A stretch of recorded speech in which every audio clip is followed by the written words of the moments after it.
வணக்கங்கள். நான் அபர்ணா மணியம், தமிழாசிரியராக பணியாற்றுறேன். தமிழ் கிளாஸ் அபி அப்படிங்கிற யூடியூப் சேனல் வழியாக உங்களை இன்றைக்கும் நான் சந்திக்கிறதுல ரொம்ப மகிழ்ச்சி அடைகிறேன். உங்களுடைய ஆதரவுக்கு ரொம்ப நன்றி. நிறைய பேர் நிறையா கமெண்ட்ஸ் கால் பண்ணிலாம் என்கிட்ட பேசுனீங்க. ரொம்ப நல்லா இருந்தது, எனக்கு ரொம்ப மகிழ்ச்சியாகவும் இருந்தது. ஒரு சிலர் போர்டு கிளியராக தெரியல அப்படின்னு சொல்லியிருந்தீங்க. அதனால தான் இது கொஞ்சம் பெரிய போர்டாக மாற்றியிருக்கேன். இது எப்படி இருக்குது என்னங்கிறத எப்பவும் போல எனக்கு சொல்லுங்கள், கால் பண்ணுங்கள், இல்லை கமெண்ட்ஸில் சொல்லுங்கள். உங்களுடைய ஆக்கப்பூர்வமான கமெண்ட்ஸ் எல்லாம் பார்த்தேன், ரொம்ப நன்றி. இன்றைக்கி நாம் வகுப்பில் என்ன பார்க்க போகிறோம் அப்படின்னா, இந்த ர வேறுபாடுகள் பற்றி பார்க்க போகிறோம். ஆக்சுவலாக இதில் 8 குறிப்புகள் நான் உங்களுக்கு சொல்ல போகிறேன். இன்றைக்கி வெறும் முதல் 3 குறிப்புகள் மட்டும்தான் நான் உங்களுக்கு சொல்லித்தரேன். அதில் முதல்ல என்ன அப்படின்னு பார்த்தோம்னா, இந்த ர அப்படிங்கிறத எப்படி சொல்கிறோம் அப்படின்னா, இடையின ரகரம், அதாவது சின்ன ரா அப்படின்னு சொல்கிறோம் இல்லையா, அதை இடையின ரகரம் அப்படின்னு சொல்கிறோம். அடுத்து வல்லின ரகரம் அப்படின்னு சொல்லி இதை சொல்கிறோம். அதாவது பெரிய ரா அப்படின்னு சொல்கிறோம் இல்லையா, அதை என்ன சொல்கிறோம்னா வல்லின ரகரம் அப்படின்னு சொல்கிறோம். இந்த இடையின ராவாக இருந்தாலும் சரி, வல்லின ராவாக இருந்தாலும் சரி, எப்பொழுதுமே முதல் எழுத்தாக வராது. நல்ல ஞாபகம் வச்சுக்கோங்க. வல்லின ரகரமாக இருந்தாலும் சரி, இடையின ரகரமாக இருந்தாலும் சரி, முதல் எழுத்தாக எந்த சூழ்நிலையிலும் வராது. உங்களுக்கு இப்போ ஒரு டவுட் வரும், என்ன இப்படி சொல்கிறாங்க? ரயில் எழுதுகிறோம், அடுத்து ரூபாய்னு எழுதுகிறோம், ரங்கநாதன் எழுதுவோம், ரொக்கம் எழுதுவோம். இந்த மாதிரி நிறைய சொற்கள் இருக்கே, எப்படி அதெல்லாம் அப்புறம் எழுதுகிறோம் அப்படின்னு நீங்கள் கேட்கலாம். அதெல்லாம் தமிழ் சொற்களே கிடையாது, அது எல்லாமே பிறமொழி சொற்கள். அதனால தான் நம்ம என்ன பண்ணுறோம் அப்படின்னா, தமிழ் எழுத்துக்கள்லாம் அதை எழுதும் பொழுது ரங்கன் அப்படின்னு எழுதினோம்னா அதுக்கு முன்னாடி ஆ சேர்க்கிறோம். ஏற்கனவே நம்ம போன வகுப்பில் அந்த லாம் போது சொன்னோம் இல்லையா, சைலண்டாக உச்சரிக்கணும் அப்படின்னு. அதே பாடு தான் இதுவும். அதுக்கு முன்னாடி ராக்கு முன்னாடி ஆ போட்டு ரங்கன், அதுக்காக அரங்கன்னு படிக்கக்கூடாது, அதை ரங்கன்னு தான் படிக்கணும். ஆ சைலண்டாக சொல்லணும். இப்போ ரூபாய் அப்படின்னா அதை சொல்லி பாருங்க, ரூ ஊங்கிற சவுண்டில் முடியுது இல்லையா, அப்போ என்ன பண்ணணும், அதுக்கு முன்னாடி ஊ சேர்க்கணும். ரூபாய் அப்படின்னு படிக்கக்கூடாது, இதையும் ரூபாய் ஊ சைலண்ட். ரயில், அதுக்கு முன்னாடி ஈ சேர்க்கணும், ரயில் அப்படிதான் சொல்லணும். இந்த மாதிரி நம்ம ரால தொடங்குற சொற்கள் இடையின ரால மட்டும்தான் வரும், அதுவும் வல்லின ரால வரவே வராது.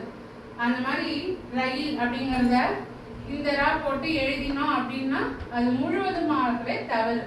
ஸோ இந்த வல்லின ரா வரவே வராது. சொற்கள் முதல்ல இடையின ரா மட்டும்தான் வரும், அதுவும் தமிழ் சொல்லாக வராது, பிறமொழி சொல்லாக தான் வரும். தமிழ் சொல்லாக நம்ம எழுதும்போது அதற்கு முன்னாடி இந்த ஆ இ அல்லது ஊ என்னும் எழுத்துக்களை சேர்த்து தான் எழுதணும். இது முதல் குறிப்பு, சரியா? அடுத்து இப்போ 2வது குறிப்புக்கு வரலாம். இந்த வல்லின இல் அப்படிங்கிறது தன்னோடு உள்ள உயிர்மை எழுத்தோடு சேர்ந்து வரும். அதே இந்த இடையின ரா அப்படி வருமானா வராது. எப்படி? இப்போ இதை பாருங்க, நான் எழுதியிருக்கேன் பாருங்க உங்களுக்கு. வெற்றி, இந்த இது தன்னுடைய உயிர்மையோட சேர்ந்து வந்திருக்கு. கற்று, இரு அந்த ரூவோட சேர்ந்து வந்திருக்கு. புற்று, அந்த இரு அந்த ரூவோட சேர்ந்து வந்திருக்கு. இந்த மாதிரி இந்த வல்லின இரு உயிர்மையோடு சேர்ந்து வரும். ஆனா இந்த இடையின ரா அப்படி வருமா அப்படின்னு கேட்டா வராது. நீங்க எழுதியிருக்கேன் பாருங்க, சுவரில் இரு போட்டு ரீ போட்டோம்னா இது தவறு, இப்படி எழுதக்கூடாது. நம்ம இது தவறான சொல். கரெக்டா எழுதும்போது எப்படி எழுதுவோம்? சுவரில், இதுதான் சரியான சொல். இப்ப மலரில் அப்படின்னு எழுதிட்டேன். இந்த இரு பக்கத்துல இன்னொரு உயிர்மை எழுத்து வருமானா வராது, அது முழுவதுமான தவறு. அப்ப எப்படி எழுதணும்? அத நம்ம மலரில் அப்படிதான் எழுதணும். இதுதான் சரியான முறை. ஃபர்ஸ்ட் குறிப்பு, இடையின ரா முதல் எழுத்தாக வரும், ஆனாலும் பிறமொழி சொல்லாக தான் வரும். அதுக்கு முன்னாடி நம்மளுடைய தமிழ் எழுத்துக்களை சேர்த்து எழுதுவோம்னு பார்த்தோம். 2வது சொல்றது என்னன்னா, இந்த வல்லின இரு மட்டும் தன்னுடைய உயிர்மையோடு சேர்ந்து வரும் அப்படின்னு பார்த்தோம். இடையினர் இரு ரா தன்னுடைய உயிர்மையோடு சேர்ந்து வருமானா வராது அப்படிங்கிறத பார்த்துருக்கோம், சரியா? 2 குறிப்பு. அடுத்து 3வது குறிப்பு நமக்கு இப்ப பார்க்க போறோம். இந்த ரா இந்த ரா இது என்ன ரான்னு சொல்றோம் நம்ம? இடையினர் ரா. இந்த இடையினர் ரா என்ன பண்ணும்னா பக்கத்துல இன்னோட சேர்ந்து வருமானா எந்த இடத்துலயும் வராது. சரியா? இந்த வல்லின ரா மட்டும்தான் இன் பக்கத்துல வரும். ஸோ இது ஞாபகம் வச்சுக்கோங்க. இந்த ரா வரவே வராது. கன்று, நின்றான், நன்றி இப்படிதான் வரும். சரியா? இந்த இடத்துல வந்து ந இன் ரி நன்றி இப்படி எழுதினோம் அப்படின்னா அது என்னது? ரொம்ப பிழை, தவறான ஒரு சொல். அதே போல கன்று, இந்த ரூ போடுவோமா அப்படின்னு கேட்டா போட மாட்டோம், அதுவும் தவறு. ஸோ இது ரெண்டுமே இந்த மாதிரி இன் பக்கத்துல வருமானா வராது அப்படின்னு சொல்றோம்.